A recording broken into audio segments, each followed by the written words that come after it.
I arrived 13 minutes early. I always do that. Not because I like being first, but because I like seeing the room before it fills with names noise and the kind of glances that speak louder than any greeting. The hall smelled like lemon polish and recycled air. The chairs were arranged in neat military rows, everyone labeled with a nameplate. Everyone. But mine. I wasn't surprised. I'd received the invitation in a group email. No subject line. No direct mention of me.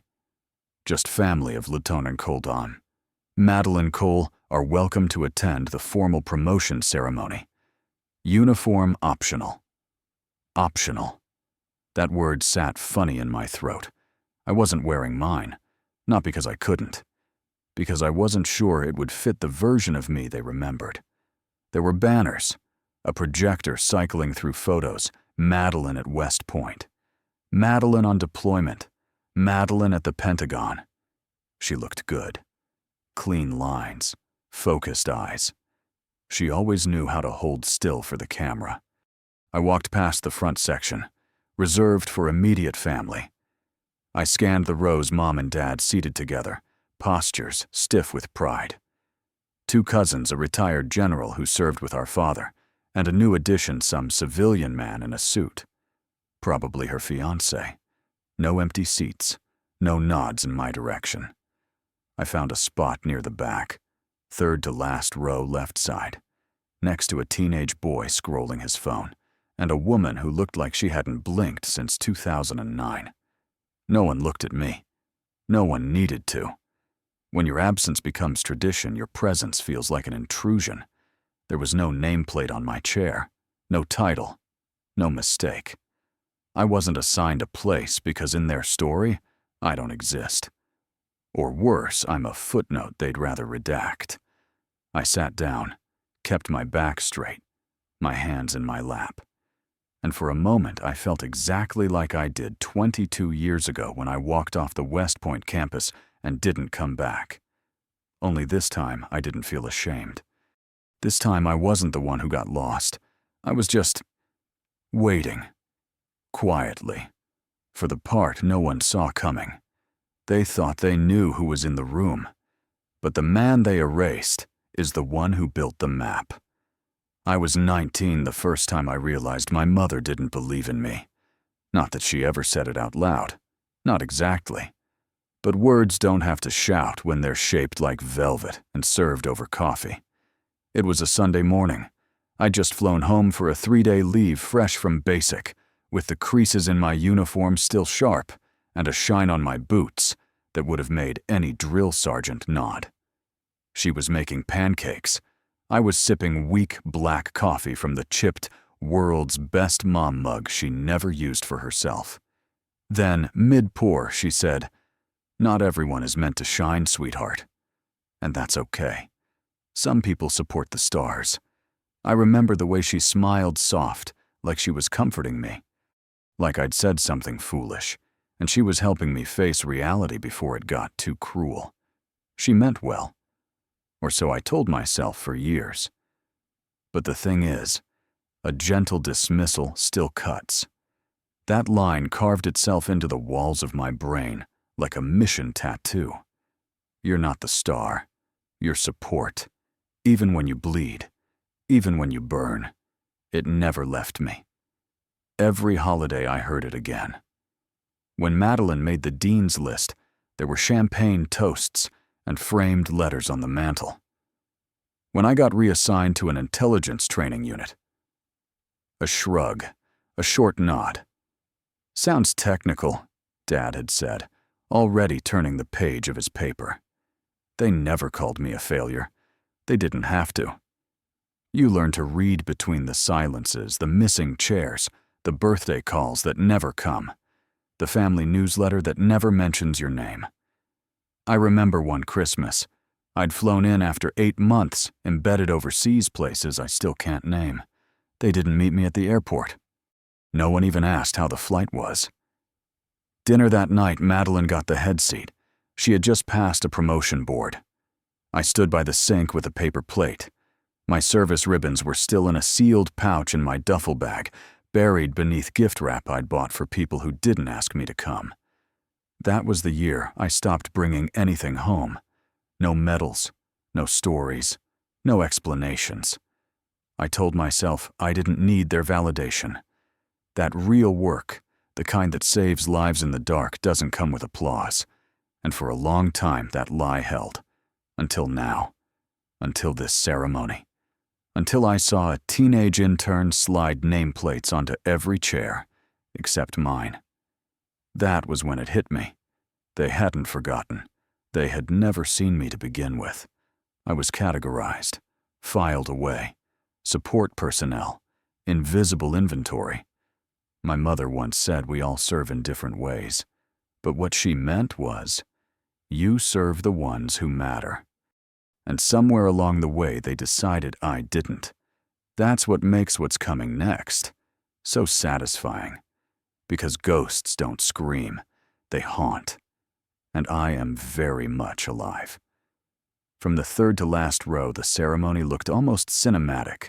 A slow pan across polished uniforms, glinting medals, and the quiet hum of expectation in the air. Everything was in place. Except me. They'd chosen a blue and gold motif classic Army tradition. Every flag was starched, every chair labeled. Even the slideshow on the projector had transitions timed to a soft, military hymn. It was rehearsed, curated, performed. Up front, I spotted Madeline's seat at the center table. Her name, rank, even the emblem of her division etched into the placard in front. On either side, our parents. They looked as proud as I remembered them looking at her high school graduation West Point acceptance first commission. They always had that look for her. It's not jealousy, it's clarity. You don't resent the sun for shining. You just wish someone noticed you were still standing in the cold. A young aide passed by and placed a program in my lap without a glance. I flipped through it out of habit. Every speaker had a bio. Every award had a story. Every story had a face except mine. In the section labeled Family Attending, there was a bullet point list. Mom, Dad, Uncle Ron, Cousin Liza. The rest said additional relatives present. That was me. An addition. There was a seat directly in front of me marked with a folded nameplate. Reserved. But no one sat in it. It stayed empty the whole ceremony. A ghost seat. For a second, I wondered if someone had left it for me by mistake, or worse, on purpose. Madeline took the podium with the calm of someone who knew the room was already hers. Her voice was crisp, measured. She spoke of sacrifice, of duty, of loyalty to the uniform. She said, "We stand not just because we wear rank, but because we honor it." My jaw tensed. She was good. Too good. She knew how to speak in a way that sounded universal while landing like a scalpel. I glanced around. People were nodding. One officer whispered, "She's going far." Another leaned in and said, "A legacy family." You can see it. I wonder what they'd say if they knew I was the first Cole to receive a Tier 6 black clearance, or that Madeline's first counter-intel briefing was based on a model I'd authored under a code name they'll never declassify. But I said nothing. I wasn't here to interrupt. I was here to observe. That's the thing about being erased long enough, you start seeing everything. The cracks behind the polish, the eyes that dart too fast, the applause that's just slightly out of sync. They thought I was in the background. But the thing about the background, it frames the whole picture. And soon the picture was about to shift. It was a Thursday morning. West Point campus was silent that time of year, just before winter break, when even the leaves seemed too exhausted to rustle. I walked out through Thayer Gate with nothing but a single duffel bag and orders I wasn't allowed to show anyone. Officially, I'd withdrawn. Unofficially, I'd been selected. Pulled into a program that didn't have a name, only coordinates and a protocol ID stitched inside a manila envelope. No graduation, no ceremony. Just a handshake from a man whose name I never learned and a flight to Langley with no return date. But when I got home, none of that mattered. My father met me on the porch, arms crossed, like he was inspecting damage after a storm. He didn't hug me, didn't even open the door. Just stood there stone-faced and said, "Couldn't hack it." I remember how dry my throat was. I hadn't spoken a full sentence since Wheels Down. I said it wasn't what I thought it would be. He shook his head. Not in anger. Worse, in disappointment. The kind that says, "You're not worth yelling at." Inside, my mother was peeling carrots. She glanced up briefly, then back to the cutting board. "You'll find something else," she murmured. No questions, no curiosity, just a polite burial. Then came Madeline, 16 years old, still in her JROTC uniform from school. She looked at me like she didn't quite know who I was anymore. I tried to speak, maybe explain something without saying too much. But she got there first. "You just left?" I nodded. She looked down at her boots, then turned, walked out of the room. That was the last real conversation we had for over a decade. 2 weeks later, I got a Christmas card from my own family. It was one of those photo cards, the ones people mass print with glossy smiles and overexposed backgrounds. They were all there. Dad in his dress blues, Mom in red, Madeline holding the family dog. And right in the center of the fireplace, mantle and empty frame, where my photo used to be. They hadn't just left me out. They had replaced me with absence, as if even a blank square was better than the shame of my unfinished story. I didn't call, didn't write. By then I was somewhere near Izmir, Turkey, learning how to listen without moving, how to vanish in plain sight, how to become useful to people who didn't care about my last name. That's the thing about being exiled by your own blood. You stop bleeding, you start building, and eventually you realize there's a strange freedom in being forgotten. No one expects you to return, which makes coming back the most powerful move of all. Most people think leaving West Point means failure, a mental breakdown, a dishonorable mistake, something too shameful to explain in public, so you just stop talking about it altogether. But what most people don't know is, some exits are invitations. Mine came on a Tuesday. Just after 0500, I was called into a side office. Bare walls, no flag, no rank insignia on the door. Just a man in a civilian suit with government posture. He didn't introduce himself, didn't offer me a seat. He said one thing: "We've been watching your assessments. You see patterns faster than your instructors.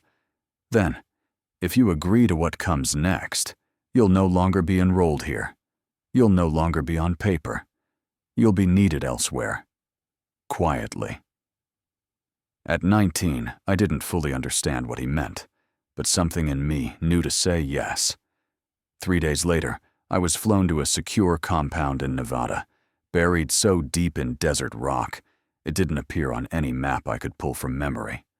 No welcome signs, no unit patches, just rooms without windows, and questions without right answers. They called it Project Glass Ridge. Not a unit. Not a department. A non-attributed analysis note. What that means is we weren't soldiers. We weren't spies. We were shadows built to chase other shadows. I was trained to intercept signals before they existed, to map behavior in languages I didn't speak, to predict decisions that hadn't been made.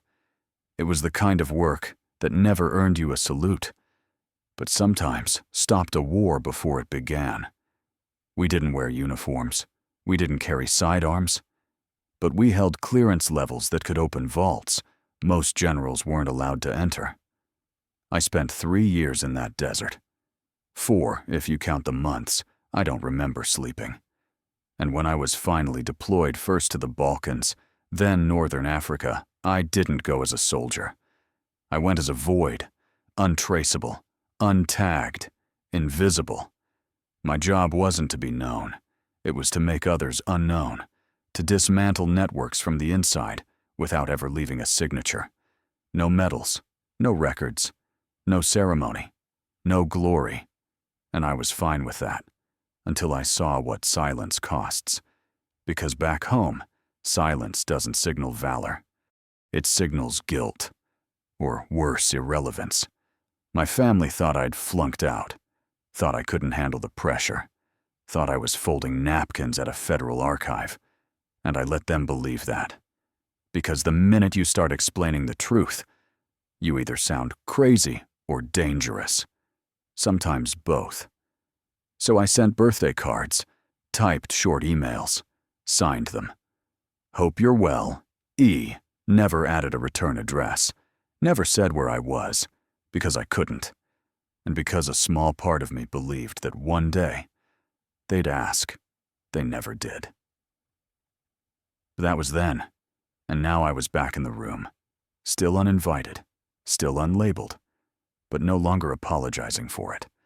The thing about building things no one can see is that eventually someone always steps into the dark and realizes it was a structure holding up the entire house. I wasn't the failure. I was the foundation. They just didn't know it yet. I lived out of one bag for nearly 9 years. Canvas dark green torn at the edges from airstrips that weren't on maps and trucks that never had plates. Inside were the same things every time 2 changes of clothes, a notebook with no names, and a folded letter I never sent. It began with "Dear Mom, I'm okay. Don't worry." But I rewrote that line so many times the paper turned soft at the corners. I never mailed it. I didn't know where to send it. And eventually, I wasn't sure they'd read it if I did. In places like Kandahar or Misrata or the outskirts of Donetsk, we didn't wear uniforms. We blended. We listened. We erased problems before they needed flags. I once sat in the back of a fruit truck with a radio in my chest pocket, pretending to sell mangoes while intercepting encrypted chatter from a hotel 4 blocks away. Another time, I slept under a floorboard, while a militia commander hosted dinner in the room above. We worked in signals, in shadows, in subtext. But back home, I was nothing but a blank. I still remembered birthdays, still sent cards. I'd find local markets buy scarves or ornaments, wrap them in plain brown paper. Sometimes I'd write, "Saw this and thought of you. Hope it's warm this year." I never got a reply, not even a thank you. One December, I shipped a care package to my parents' address. Inside a small hand-carved music box I found in Kosovo. It played Claire de Lune, my mother's favorite. 6 weeks later, I saw it in the background of a photo Madeline posted online on their mantle. No tag, no mention of who it was from. They'd kept it, but not the story. It was like watching your own existence become decorative, useful only if no one asked where it came from. There's a special kind of ache that comes from being needed by the world, but not by your own blood. I used to tell myself I was protecting them by staying quiet. Now I think I was protecting me from the truth that they never wanted to ask, because asking would mean facing what they did to me. And silence is easier to live with when you pretend it's mutual. But silence builds pressure, and pressure doesn't disappear. It waits until the right room, the right moment, the right name called in the wrong tone. And when that moment finally came, I didn't raise my voice. I raised my presence, and the silence cracked like glass. They dimmed the lights when Madeline walked to the podium. Classic military ceremony staging. It wasn't just about lighting the speaker. It was about darkening everyone else. She stood tall, polished, confident. Her uniform crisp, not a thread out of place. Her hair pinned back in the exact regulation style. Even her medals looked like they knew when to shine. The applause was warm, earned. At least that's what the room believed. I watched her posture. Every movement calculated, not stiff, but rehearsed. She wasn't nervous. She wasn't humbled. She was ready. Madeline adjusted the microphone, took a slow breath, and said, "To serve is to commit. Not just in uniform, but in presence, in showing up, staying, earning trust every day, not just for a season." I felt the first blade there, just beneath the surface of the praise. I knew what she was doing. So did she. She continued, "I've been told leadership is about talent, but I've learned it's about endurance, about staying when things get hard, not walking away, not disappearing." There it was again.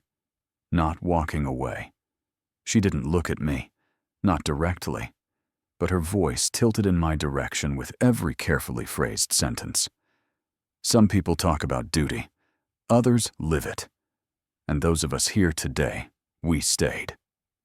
No one flinched. No one noticed, because to them, it was just a powerful line. To me, it was a scalpel dipped in gold. You don't need to say a name when you've already told a room how to listen. A few people in the audience nodded. I saw one senior officer glance toward the back toward me. He didn't recognize me. Not yet. But his eyes narrowed like his brain was scraping at a memory that didn't line up. Madeline pressed on. "This promotion isn't just about rank. It's about remembering the ones who stayed the course and never made the mission about themselves." She let that line breathe, paused just enough, like a good violinist letting silence become tension. That's when I realized this wasn't just a speech, it was a message, a broadcast, not for the brass, not for the press, but for one ghost in the back row. Me. I didn't shift, didn't blink. Because the worst thing you can do when someone tries to write your eulogy in public is show that it stung. Instead, I watched her, this person I once taught, to tie her first field knot, now standing on a stage, subtly framing me as a warning label. She thought she was cutting me down, but all she was really doing was making the room remember I was there. That's the thing about throwing shade. You still need light for it to land. And light was about to find me again, just not in the way anyone in that room expected. I felt him before I saw him. That kind of presence walks ahead of the man. The doors at the back of the hall opened with a soft hiss. No announcement, no music, no cue. Just a quiet shift in air pressure, like the room knew something had entered it that didn't need to ask for permission. General Joseph Keating. 3 stars, 17 deployments.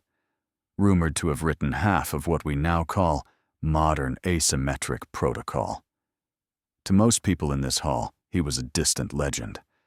To me, he was a field commander in 2012, in a compound, with no name, under a sky that rained static for 4 days. He was the man who handed me a folded piece of paper and said, "If you sign this, there's no going back to being seen." And I signed it. Now, a decade later, he walked down the aisle of this sanitized ceremony boots, slow not from age, but command. He scanned the audience. Once, then twice, until his eyes landed on me. He didn't blink, didn't pause. He changed course. Walked straight toward the back, straight toward me. I could feel the ripple even before it reached the stage. Madeline paused mid-sentence. Her voice caught just slightly. Enough for anyone really listening to notice something was off. General Keating stopped directly in front of me. He stood at attention. Then, without theatrics, without hesitation, he raised his hand in a formal salute. Sharp. Textbook. Public. And then loud enough for everyone to hear, especially the ones who had forgotten, he said, "Sir General Cole. It's an honor to see you again." Time cracked. Not metaphorically, literally. You could hear it. The exhale that didn't come. The shuffling stopped mid-motion. A fork clinked to the floor somewhere near the catering table.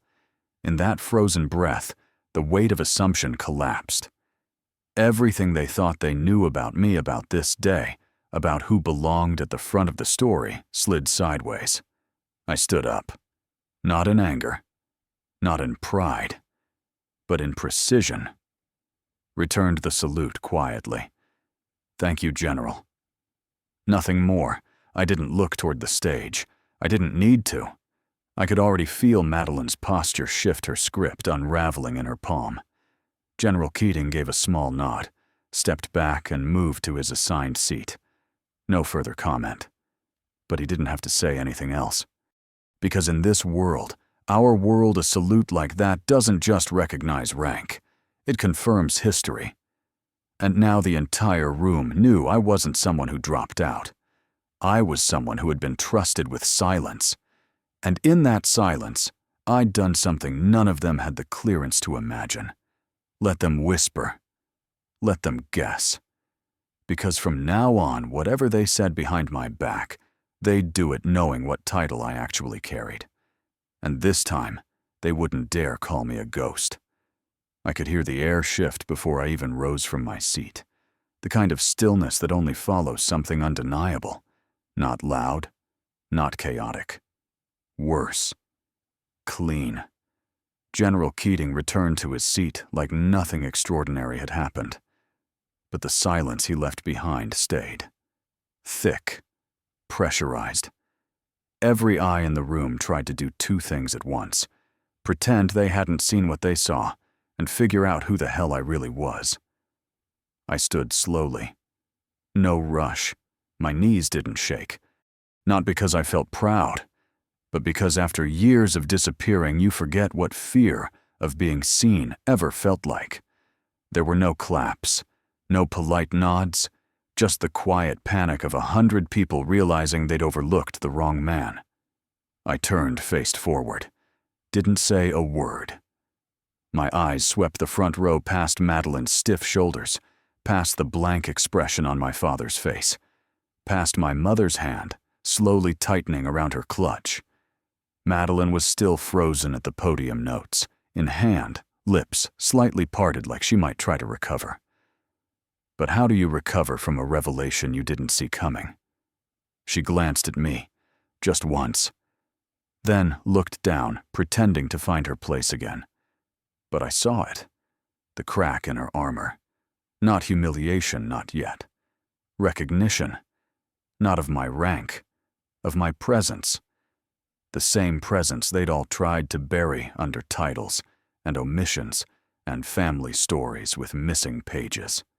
And now the room that once didn't reserve me a chair was recalculating every assumption it had ever made.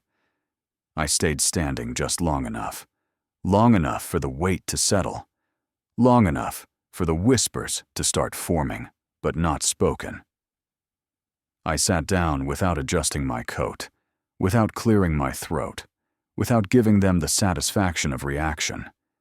You see, a uniform can't make someone look again, but a salute from the right man can rearrange memory.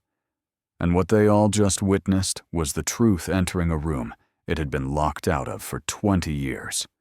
Not with a bang, but with posture, with protocol, with 3 words and an open hand. Sir, General Cole. The label they tried to erase now echoed inside a space built for the people who thought they knew who mattered. I didn't need a speech, didn't need a spotlight. Because I've learned something most people never will when they spend years ignoring you. The quietest return makes the loudest noise. She found me by the exit hall just past the water cooler no one ever refilled. Her heels struck the floor like accusations. Not fast, not loud, just certain. I didn't turn around. Didn't need to. I could feel her presence the way a soldier feels a minefield, closed tense and waiting for movement. You did that on purpose. She said it flat. No greeting. No rank. Just raw, unscripted anger, the kind you only use with family, because you expect them to stay and take it. Still, I didn't turn. You let me stand up there and talk about commitment, loyalty, while you sat there like some trap waiting to spring. I slowly faced her. She wasn't crying. Madeline never cried when she was truly furious. Instead, her eyes locked, hands clenched at her sides, trying to look unshaken while her words wobbled just enough to betray her. "You made me look like a fool." She hissed it now, just low enough that only I could hear. I waited a beat. Then another. Let the silence weigh in, not to be cruel, but because sometimes silence is the only language people listen to. Finally, I said no.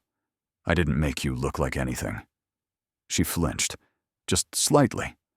I sat, I stood. I returned a salute. That's all. Her mouth opened, then shut again. Whatever she wanted to say came out tangled. "You knew what it would do to the room." I nodded. "Yes, I did." Another pause, a long one. She took a step closer. "Was that your plan? Humiliate me? Make your big comeback and steal the air out of the room?" I studied her face. She still looked like the girl who used to race me through the backyard in muddy boots. But her eyes now, they were heavier, worn down by years of comparison no one ever forced. But she kept chasing anyway. So I said it plainly. "If the truth makes you feel small, Madeline, maybe it's not the truth's fault." Her jaw clenched. I could see the heat rush into her face. But she held it in. She always did until she didn't. "You left," she snapped. "You quit. You vanished. And you don't get to just show up and act like you earned something." I tilted my head. I didn't act. I just showed up. That broke something in her rhythm. Her breathing stuttered. The flush in her cheeks gave way to something else, confusion. Because in her story, I was the one who ran, the one who gave up, the one who couldn't keep up with the family's legacy. But now, after one name, one title, one moment of recognition, the story had cracks. And what scares people most isn't that they were wrong. It's realizing the version they built of you was never real to begin with. She didn't reply, didn't apologize. Just stood there frozen between resentment and recognition. And Biter walked toward the parking lot, not in victory, not in triumph, just with the quiet relief that for the first time in years, she finally saw me. Whether she liked what she saw, that was her problem. My temporary quarters were what you'd expect from a military base guest unit. Taupe walls, single bed, humming overhead light that flickered if you stared too long. No welcome note, no personal touch, just space. I closed the door behind me, dropped my jacket over the chair, and that's when I saw it. Sitting neatly at the center of the desk, a manila envelope. No name, no seal, no handwriting. It hadn't been there this morning. I picked it up. It was light. No return address, just a faint crease where someone had folded it with careful, deliberate pressure. Inside one sheet. Printed? Monospaced font. No salutation. No signature. Just a subject line, re-allegations against B. Cole, civilian casualties. October 2015. I sat down. It wasn't the first time I'd seen my name, my real name, attached to something unpleasant. But this was different. I started reading. My breath slowed.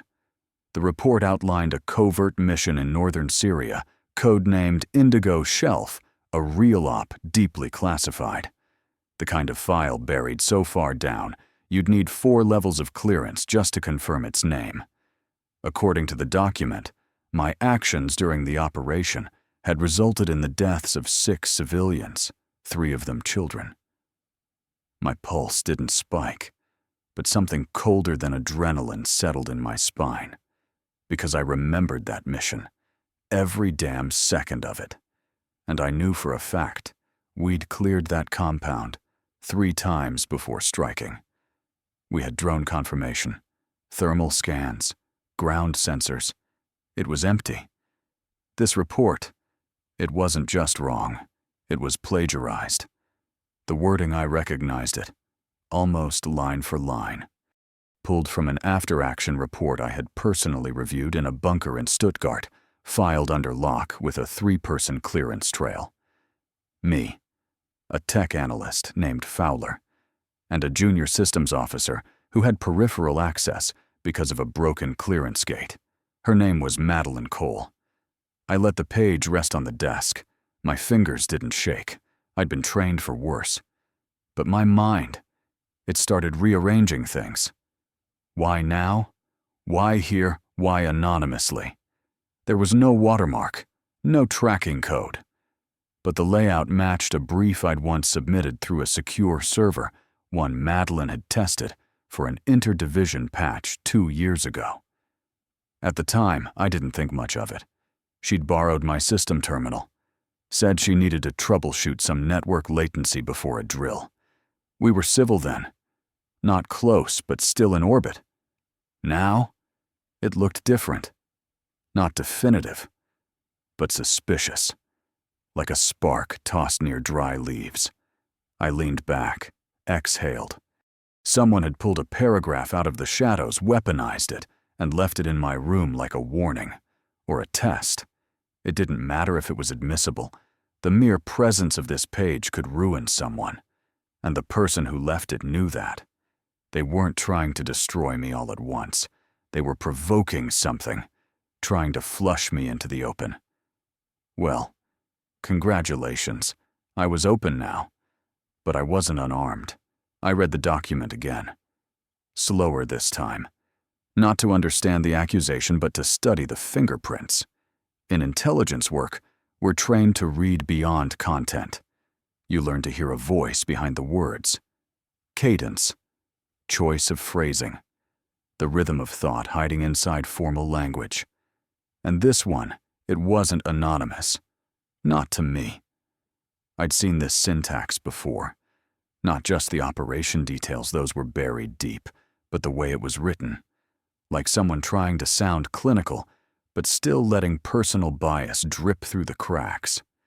2 lines in particular gave it away. Chain of command misinterpretation under pressure.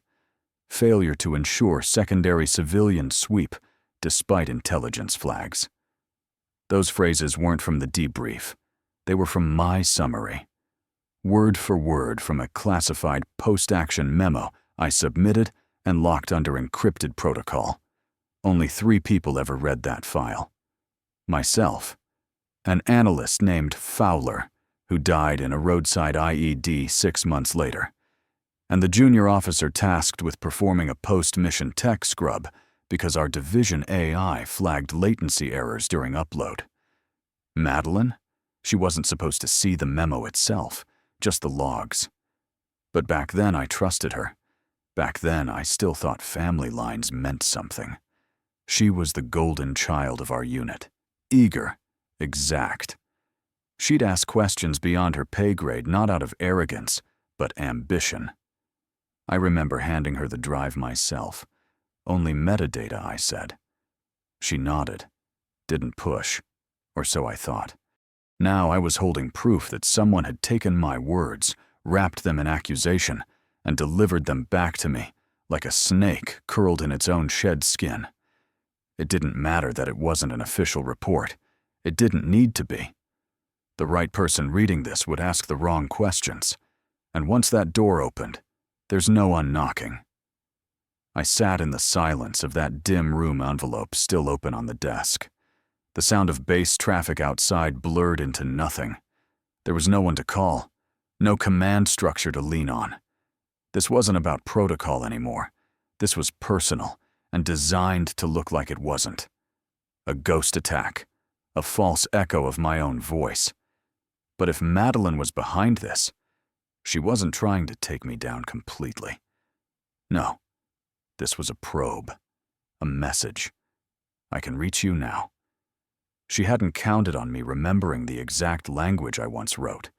She hadn't counted on me still being sharp enough to trace ghosts through syntax.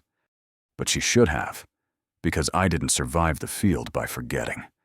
And now that she'd shown her hand, even just a finger of it, it was my turn. The next morning, I walked into Central Ops at 0700 sharp. I didn't ask to speak to anyone. I didn't ask if I had clearance. I walked straight to the Internal Oversight Liaison's desk and said, "I'm requesting an integrity review of a classified asset trail, possibly linked to a breach attempt." The officer blinked, tried to place me, then glanced at his screen. He didn't see a name, just a blinking tag. General Cole, Tier 6. On-call reserve, clearance active. He cleared his throat. What kind of breach? I leaned in calm. One that starts with family. Within the hour, I was sitting across from a panel of brass I hadn't seen since the Candlestrike hearings.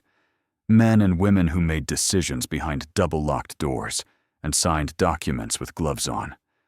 I presented the envelope, the language, the timeline. No accusation, no hysteria, just facts. I told them I believed the breach was unintentional, possibly a cascade from outdated relay access. But I also told them this: I'm not here to press charges. I'm here to preserve operational integrity before someone else makes this public. That got their attention, not the threat, the restraint. People like them respect silence more than noise. One of them, General Riley, asked, "You're requesting a full review?" I nodded. "Yes, sir. Full audit of internal relay systems, project access logs, and clearance echo trails within the last 5 years." He raised an eyebrow. "That kind of scope requires a task force. Are you prepared to lead it?" I should have hesitated. Should have asked for time. But I just said, yes. He didn't ask why. He didn't need to. He saw it in my face. This wasn't revenge. This was containment. That afternoon, the task force was assigned. I was listed as lead field coordinator and senior analyst. That was expected. What I didn't expect was who they put under me. Roy Cole, retired colonel logistics specialist, my father. Dr. Marilyn Cole, former forensic biochemist, now a quiet civilian, my mother. And then, Lieutenant Colart Madeline Cole, Systems Officer Regional Administrator for Defense Networks. I stared at the assignments, then back at General Riley. "You want me to investigate a breach with a team that includes my family?" He didn't flinch. "They're still on the trusted access list. You're the one who said it might be an internal cascade." I held the paper tighter than I meant to. The edge bit into my thumb. This won't stay clean. He looked me in the eye. "Neither did the mission that earned you that rank." He wasn't wrong. Some operations aren't about protocol. They're about leverage. And mine had just shifted. I left the building with the sun directly overhead. The walk back to my quarters felt longer than usual. 3 years ago, I sat in a soundproof room in Warsaw and prevented an entire region from falling into proxy chaos. Today, I'd volunteered to interrogate my family. Not with handcuffs, with questions only I knew how to ask. I wasn't sure what I'd find. I didn't know how deep it went. But I knew one thing. The moment you're asked to lead people who once tried to erase you, you don't need permission to look deeper. Just the authority to do something when you find what they buried. And now, I had both. The first task force meeting was scheduled for DO 900. Everyone arrived on time. No one spoke. We met in a decommissioned briefing room 2 levels below Central Ops. No windows, no natural light. Just recycled air-dry coffee and the soft buzz of monitors waiting for someone to break the silence. I stood at the head of the table. No podium. No rank insignia on display. Just a digital case file projected on the wall behind me. Subject line: Internal Access Anomaly. Tier 6, Archive Interference, Preliminary Review. On paper, we were a working team. In reality, it was a polite hostage situation. To my left sat Roy Cole, my father. He wore his old colonel's posture, like it had never left his spine, rigid, angled forward, ready to interrupt if needed. He was tasked with tracing all archival access points related to Operation Indigo Shelf, including outdated storage nodes. He didn't look at me. To his left was Marilyn, my mother. Lab coat, legal pad, pen that clicked every 11 seconds. She was assigned to assist in forensic imaging of external devices and to verify whether any biometric residues, keyboards, ports, handhelds could be tied to unauthorized access. She glanced up once. I couldn't tell if it was to acknowledge me or to calculate something. At the far end, directly across from me, sat Madeline, composed, flawless uniform, her hair tied tighter than I'd ever seen it. Her task: cross-reference the digital access logs from 5 years of base-wide systems, including non-primary relay devices and inactive network protocols. The very system she once helped install.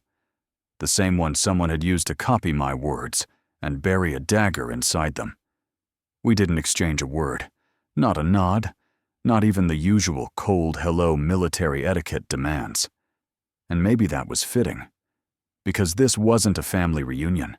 This was a forensic dissection. And I was the surgeon. Or the autopsy subject, depending on what we found. I started the meeting without preamble. You've all been assigned limited scope clearance for the purpose of containment. This review is not criminal.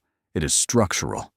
Our job is to identify how a fragment of a classified Tier 6 document resurfaced without protocol. No one asked why I was reading it like a transcript. That was the point. Keep it sterile. Keep it controlled. No blood. No blame. Yet. I handed out assignments, timelines, methodology.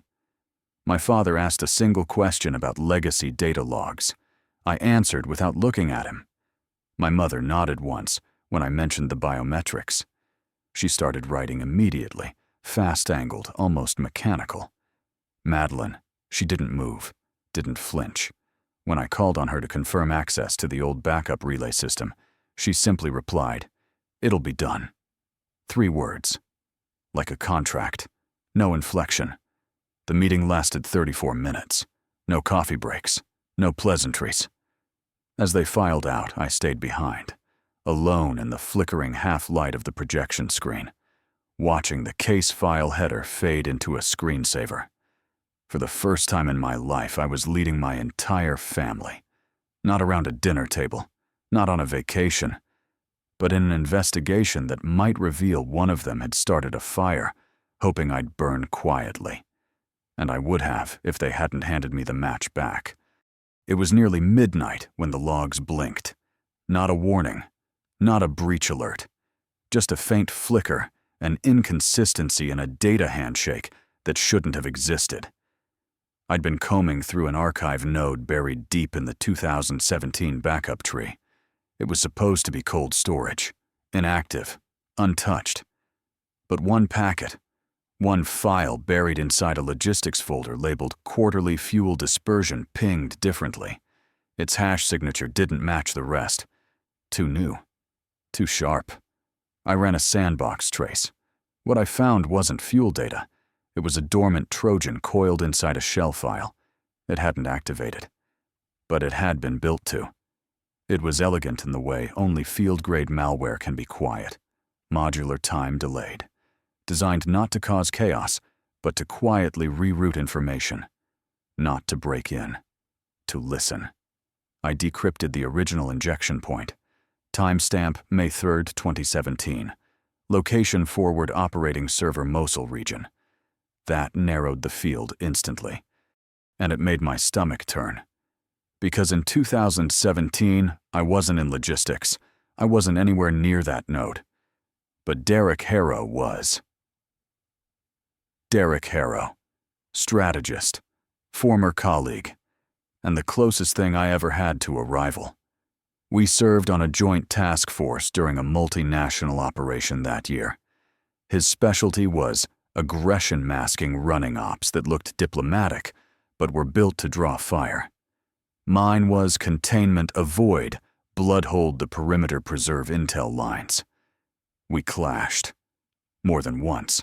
I blocked a strike order he pushed through in Mosul, a move that would have turned a dense civilian zone into rubble just to flush one mid-level arms broker. I stopped it. Filed an override. Cost him prestige. Probably cost him promotion. I didn't think much of it at the time. We were soldiers. We disagreed. Then we moved on. Except, Derek wasn't the type to move on. He was the type to remember. Quietly. Efficiently. And now, I was looking at a malware string coded in his exact language, his style, his logic, tree, his digital fingerprint. He hadn't come for me directly. He'd planted something years ago deep inside a system I didn't even know I'd inherit. And then, he waited. Because Derek didn't need to destroy me. He just needed someone else to pull the pin. And someone did. Maybe Madeline, maybe not. But someone opened the wrong file on the wrong day and woke up a ghost he'd left behind, hoping I'd take the fall. I stared at the screen, not in fear, not even in anger, just with the cold recognition that I was no longer playing defense. I was in the middle of a battlefield designed by a man who'd used my family as his camouflage. And now that I saw it clearly, I knew what came next. Not exposure, not retaliation, strategy. She was standing alone by the vending machines near the East Corridor, the place people went when they didn't want to be found, but needed to be near noise just in case. I'd waited until the building was nearly empty, until the quiet settled enough to catch the truth if it slipped out. She heard my footsteps before she saw me, didn't flinch, didn't speak, just kept staring at a can of ginger ale like it held the answers she'd been avoiding. I stopped beside her. No rank, no protocol. Just two people with the same last name standing in a hallway that had witnessed more secrets than confessions. You accessed the relay system in March, logged in under admin override. She didn't look at me. The day after I arrived. Still nothing. I pulled the folded printout from my pocket, the metadata string tracing the breach back to the same device she'd claimed to have left at comms overnight. I handed it to her. She stared at it. Then slowly her fingers took it almost reluctantly, like her body knew what her mouth didn't want to say yet. She scanned the first few lines, didn't bother denying it. Then finally, soft, not angry, not defensive, just tired. It wasn't supposed to go that far. I waited. I didn't know there was malware on that path. I didn't plan it. I nodded, still silent. Then, almost to herself, barely audible, I just wanted you out of the picture again. The words landed heavy. Not sharp. Not cruel. Just true. I looked at her then.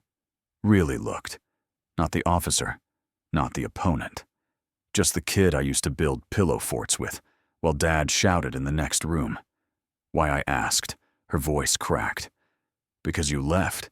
Because they never stopped talking about you.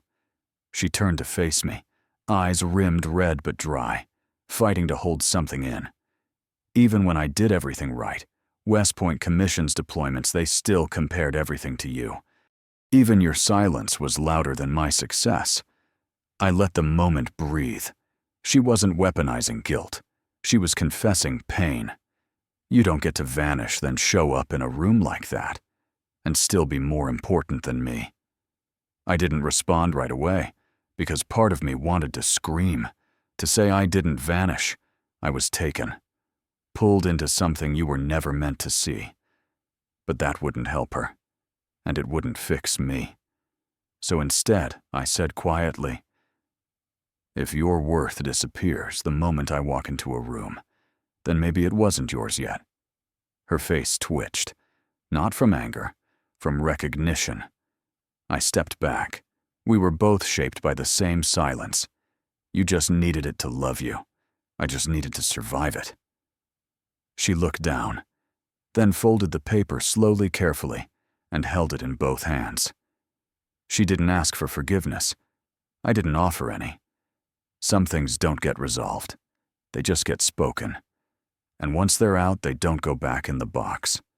As I turned to walk away, she whispered, not quite a question, not quite an apology. Would you have told them? If they asked, I stopped. Didn't turn around. I waited 20 years for someone to ask. Then I kept walking. because the truth had been spoken. And now, it would echo whether she wanted it to or not. We moved just before 0200. It wasn't a high-drama raid, no helicopters, no shouting. Just 3 unmarked sedans, 2 signal jammers, and a shortwave burst sent 30 seconds before we breached. The location was a decommissioned relay bunker 12 miles off-grid, once used by a now-defunct contractor. Nobody had touched it in years, which made it the perfect place for someone who knew the system and how to disappear inside it. Derek Harrow was always predictable in that way. He didn't crave attention. He craved control. We entered silently. Grid swept. Thermals clear. He didn't run. Didn't hide. He was exactly where I expected him to be in the old operations room, hunched over a modified signal rig data drive already half-loaded. He looked up when I stepped in. Didn't flinch. Didn't smirk. Just nodded like we were 2 engineers reviewing a schematic. "Took you long enough," he said. I didn't answer. We cuffed him routine no violence and sat him down in a rusted-out chair that had probably held better men.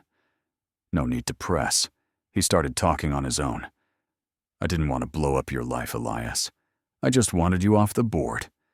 He said it like a chess player discussing a quiet endgame. "You rise too fast. Too clean.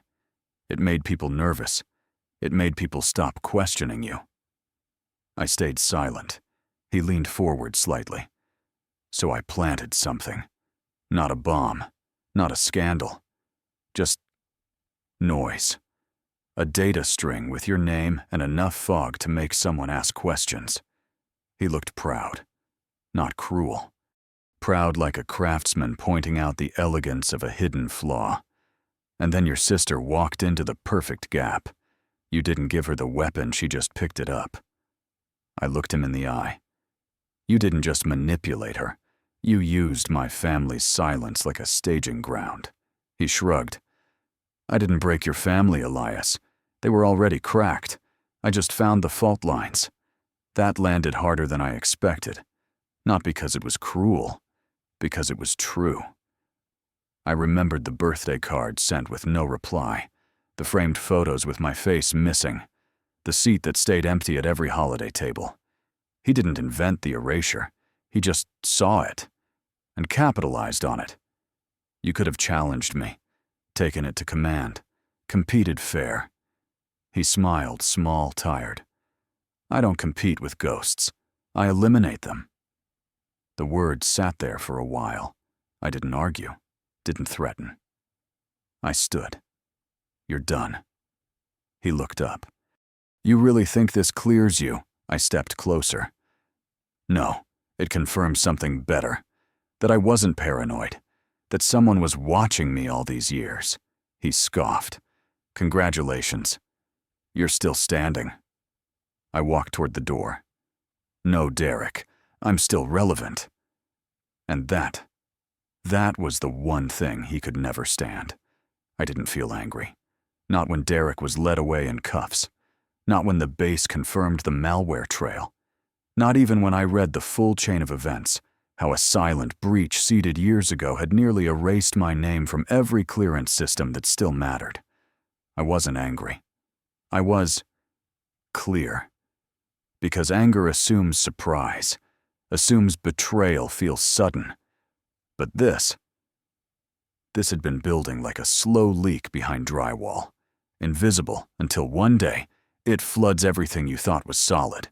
It wasn't just Derek. He was a strategist.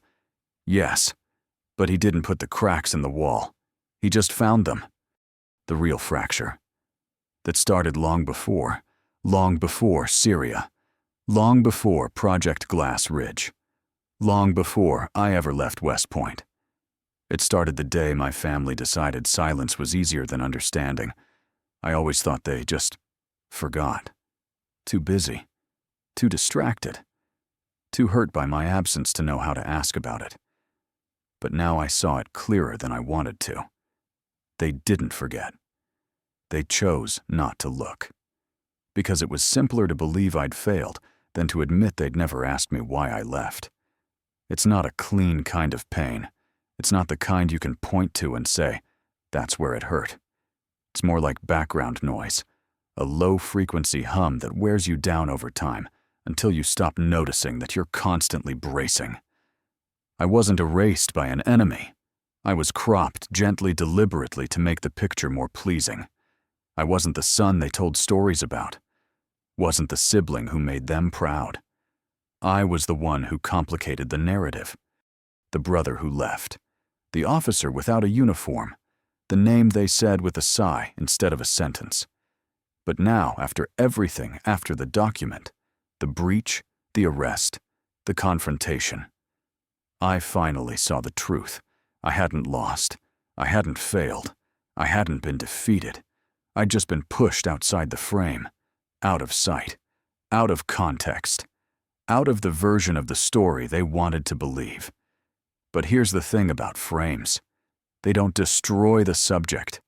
They just define what the viewer gets to see. And now finally they'd seen what was left outside the edge. Not the ghost, not the dropout, not the disappointment. Me. Whole. Undefended. Still standing. I sent the invitations on a Tuesday. No long message, no explanation. Just a date, a time, and a place. Dinner. Saturday. 1900. 43 Edgefield. The old house. The one with the lemon tree that never grew straight. The one where Dad made us line our shoes under the stairwell. The one Mom kept too cold in the summer because discipline starts with discomfort. I waited. Madeline was the first to reply. Just one word. Noted. My father didn't respond at all. My mother called the landline out of habit, I think left a message I didn't return. But when Saturday came, they arrived. All three of them. On time. No one asked why. Not on the porch. Not when I opened the door. Not even when I ushered them into the dining room where 4 plates were already set. No flowers. No toasts. No occasion card. Just food. The kind of food Mom used to make on rare, quiet Sundays. Roast chicken, mashed potatoes. Carrots glazed the old-fashioned way. I made it the same. Even used her chipped ceramic platter. They sat. Madeline first back straight, jaw tight. Dad next nodding once, almost mechanical. Mom last placing a foil-covered dish on the table, like muscle memory had carried her through the motion. Still no one asked why we were here. I didn't offer a speech, didn't welcome them, just served the food. For a few minutes there was only the sound of cutlery, metal against ceramic, forks tapping the edge of plates, knives slicing through silence. Then Dad cleared his throat. You cooked the carrots right. Most people overdo them. It wasn't praise. It wasn't even connection. But it was something. I nodded. It's your old recipe. Salt before the sugar, he grunted in recognition. Madeline passed the bread without making eye contact. Mom kept her napkin folded on her lap untouched. Still no one asked. No one said, "Why now? What is this about? What do you want?" Because maybe they already knew. Or maybe they didn't want to know yet. Because if they asked, they'd have to be ready to hear the answer. And I wasn't going to sugarcoat it. Not this time. I wasn't there to mend. I wasn't there to rage. I was there to speak. For the first time, clearly, completely, and on my own terms. And if they didn't interrupt, if they made it to dessert, I'd tell them everything. What I'd lived through, what they never saw, and how it all looked from the seat they never offered me. No one touched the apple pie. It sat there, steam gone cold. Crust still perfect, the kind of dessert we used to fight over as kids. But tonight it was just still. I put my fork down, looked around the table. 3 people I used to orbit like planets. 3 people who for years had no idea where I'd been, because none of them had ever asked. So I started talking. Not loudly, not dramatically, just finally. Baghdad 2009, I said. Our extraction point was compromised mid-route. One of our own had flipped traded coordinates for cash. We didn't know until we hit a checkpoint that wasn't supposed to exist. No one moved. Madeline blinked, but didn't speak. My mother's hand rested gently against the base of her glass, unmoving. They took us underground. Cinder block room, no ventilation. We were off-comm, off-map. 3 days, no light. I gave up my own intel file to buy time for the others. Used a fake one we'd prepped just in case. I paused. Not for effect. Just to breathe. They believed it. We got out. But I couldn't tell anyone how. Not even our own command. Because the deal I made, it didn't officially happen. My father finally looked up, but said nothing. So I kept going. 2 years later, northern Syria. We got pinned during a cross-border skirmish. UN wasn't supposed to know we were there. Our supply depot was 5 miles out, tucked into a civilian quadrant. I met their eyes one by one. I made the call to shell it anyway. If I hadn't, the recon team wouldn't have made it. 3 civilians were injured. Not seriously. Still, I was pulled for inquiry. 8 months under surveillance. Cleared eventually. Quietly. Mom's lips parted slightly, but no sound came out. And that's just 2 of them, I said. 2 out of maybe 50 that came without recognition, without medals, because sometimes the mission succeeding means it never existed in the first place. I took a sip of water. That's why you never saw my photo on the wall. Why there were no press clippings.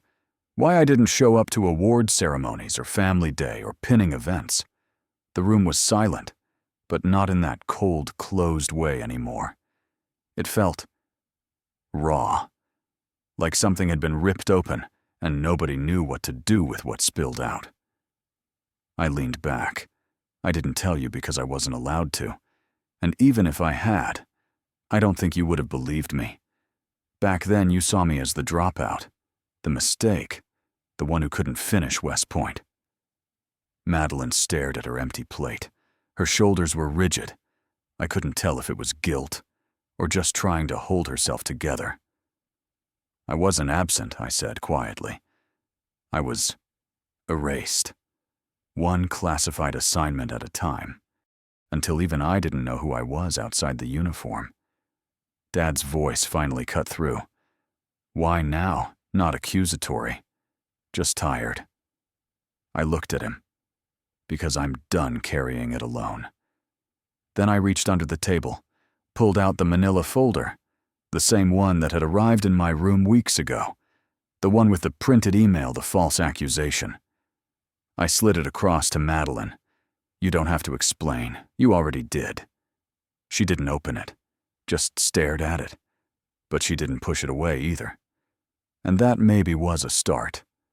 After the plates were cleared and the table sat quiet, no one reached for the pie. We stayed there for a while. Me, my mother, my sister, my father. Each of us marooned in our own silence. Not cold. Just unfamiliar. Like we were all trying to speak a language we used to know but had forgotten the grammar of. Then my father stood up. He walked to the old shelf near the hallway where the family pictures lived. Graduation days, medal ceremonies, retirement parties. He picked up one of the older frames. I remembered it instantly. The summer barbecue from 2005, the last photo I was ever in. Only, I wasn't in it. I used to be. Originally, I stood at the far left, one hand on my sister's shoulder. But in the framed version, I'd been cropped out. To fit the frame, they said.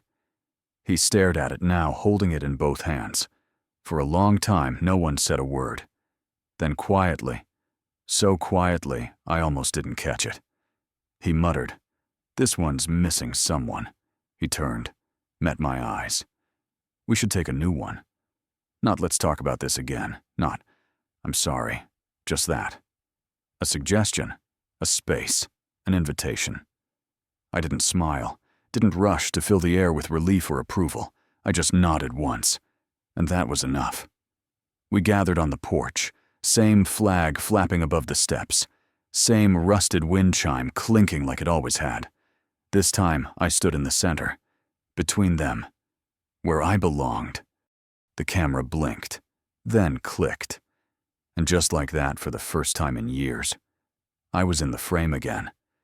Back in D.C., life settled into its old rhythm. Early mornings, briefings before sunrise, coffee that tasted like burnt resolve. I resumed my post as a strategic advisor, quiet, anonymous work. The kind that shifts policy without ever being named in the credits. That was fine with me. Recognition no longer meant much, but clarity did. Once a month, I taught a closed course at Fort Leslie J. McNair, a session on soft power asymmetric warfare and decision-making in gray zones. Attendance was by clearance only. Most students were in their 30s. Some were already field officers. Others were desk-bound tacticians trying to understand the psychology of shadow conflict. Then one day, I saw her, Madeline. Second row. Hair pinned, notebook open, eyes forward. She didn't speak, didn't wave, didn't even blink when I scanned the room and saw her. She just listened. And she kept coming back. Every class, every month, always early, always quiet. She took notes, asked no questions, never tried to pull me aside after. I didn't ask why, didn't push. If she was there to understand, she'd do it on her own terms, just like I had. Still, I noticed things. The way she underlined certain words, restraint, fallibility, moral thresholds. The way her pen paused every time I told a story that didn't end in victory, but in consequence. And the way she looked at me, not with envy, not even with regret, but with the kind of attention that said, I'm learning something I thought I already knew. One afternoon after a session on Eastern Border diplomacy, I dismissed the class. Everyone filed out, except her. She stayed in her seat, didn't move, didn't speak, just waited. When the room was nearly empty, she stood, walked toward me. She didn't say much, just handed me a thin binder. Unmarked. Clean. No seals, no signatures yet. Inside was a draft A proposal to redesign ethical training protocols for junior officers based on several of the cases I'd taught, including one I'd never discussed publicly before. I looked at her. Still, she said nothing, but her eyes held a quiet plea. I don't need your signature, she said. Finally, voice low. I just need to know what you think. I read the title again, then wrote one word on the front in black ink, advance. Her shoulders dropped just barely, like something inside her had unclenched for the first time in years. She nodded once and walked away. The classroom was almost empty. Sunlight cut across the floor in long, silent bands, like memories you don't remember inviting. I was packing up my notes, collecting the usual folders, and half-finished coffee when I heard it. A quiet voice from the back. Sir, the cadet said. Young. Maybe 23. Nervous but honest. What's the hardest part of war? I paused. Not because I didn't have an answer, but because I had. Too many. I thought about Damascus, about the silence of a comms blackout when you're 2 miles too deep, about watching someone bleed out with no name to report, about knowing the order you give tonight means someone won't come home tomorrow. But that wasn't the answer I gave. I turned to him. It's not what you think I said. It's not pulling the trigger. It's not the loss. Not even the lies you have to tell yourself to get through it. I paused, looked out the window for a second, then back at him. The hardest part, I said, is walking back into a house that doesn't remember you ever left. He didn't respond, just nodded like something behind his ribs had been cracked open a little. Class dismissed. That night, I got a call from my mother. Just one line. No preamble. No update. Kon Ungi Chua. Not where are you. Not we miss you. Just that simple question, the kind people only ask when they've started to remember you exist. I didn't cry. Didn't freeze. I just answered. I had soup. tomato. Too salty. She laughed soft and short, like maybe it had surprised her too. Then she said, "Next time you visit, I'll make that casserole you liked. The one from '97. And just like that, the door creaked open. Not wide, but enough. A week later, I visited the old house. The front porch was the same. The wind chimes still off-key. But something had changed. There was a new photo on the mantel. Recent.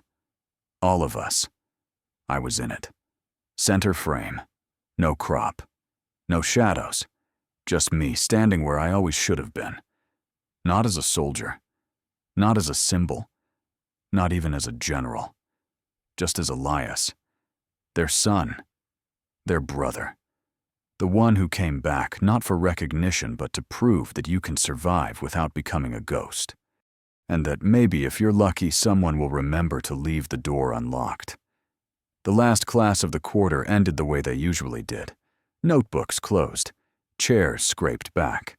Salutes exchanged. I stayed behind gathering my things with the same quiet I used to pack field gear precise, measured never in a rush. Maybe it was habit. Maybe it was reverence. Maybe both. The hallway outside buzzed with conversation, then slowly dissolved into footsteps, then silence. I was alone. Or so I thought. That's when I saw it. On the desk in the front row, her usual seat, someone had left behind a small plastic container. Sealed, no note. I knew the handwriting on the lid before I even touched it. Madeline. I opened it carefully. Inside a modest birthday cake. No candles, no decorations. Just white frosting and 3 words written in neat blue icing. General. Brother. Teacher. I didn't move, didn't smile, just stared at it. The room felt warmer somehow. Not from the cake, but from the weight of those 3 words. Not rank. Not accusation. Not apology. Just recognition. The kind that didn't ask for forgiveness. The kind that came quietly like the sun slipping through blinds you forgot you opened. I picked up the container and carried it to the window. Outside, the quad was empty. Leaves scattered like memories in motion. I didn't eat the cake. Not yet. I stood there a moment longer, then whispered, not to her, not to the room, but maybe to the boy I used to be happy birthday. Not because it was the date on the calendar, but because for the first time in decades, I felt born again.